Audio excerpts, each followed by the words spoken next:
ఈ మధ్య జరిగిన లోక్సభ ఎన్నికలలో తగినంత మెజారిటీ రాకపోవడంతో బీజేపీ కాస్త అలర్ట్ అయింది. జనాల ఆదరణ పొందడానికి మరింత ట్రై చేస్తోంది.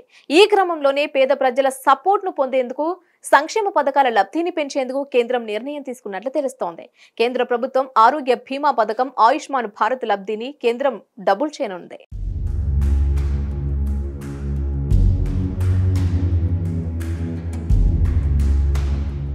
అంతకుముందు ఈ ఆరోగ్య బీమా పథకం కింద ఒక కుటుంబానికి ఏడాదికి 5 లక్షల బీమా ఉండేది. అయితే ప్రస్తుతం దీనిని డబుల్ చేస్తూ 10 లక్షలకు పెంచబోతున్నట్లు జాతీయ ఆరోగ్య ప్రాధికార సంస్థ అధికారులు వెల్లడించారు. ఈ పథకం కింద అప్లై చేసే లబ్ధిదారుల సంఖ్యను కూడా డబుల్ చేయనున్నట్లు తెలుస్తోంది.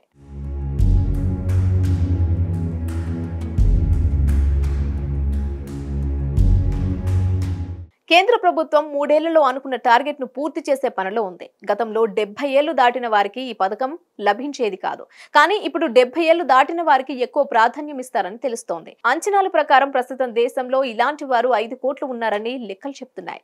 రాష్ట్రపతి ద్రౌపది ఇటీవలే పార్లమెంటు ప్రసంగంలో కేంద్రం ఈ నిర్ణయం తీసుకున్నట్లు చెప్పుకొచ్చారు.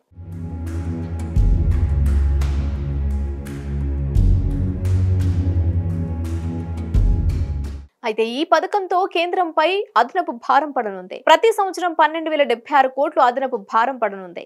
ఈ పథకం పొందడం కోసం ఆయుష్మాన్ కార్డును అప్లై చేసుకోవాలి. ఈ కార్డు అచ్చం ఆధార్ కార్డు లాగే ఉంటుంది. ఇక కార్డు ఉన్న కుటుంబం సంవత్సర కాలంలో 5 లక్షలు ఒకవేళ పెంచినట్లయితే 10 లక్షల ఉచిత వైద్యం పొందవచ్చు. హిట్ టీవీ యాప్ ని డౌన్లోడ్ చేసుకోండి. ఇందులో short news, live news, entertainment movies అన్ని అవైలబుల్ గా ఉన్నాయి. Please download Hit TV app. Hit TV app hit TV app ని ఫ్రీగా డౌన్లోడ్ చేసుకోండి.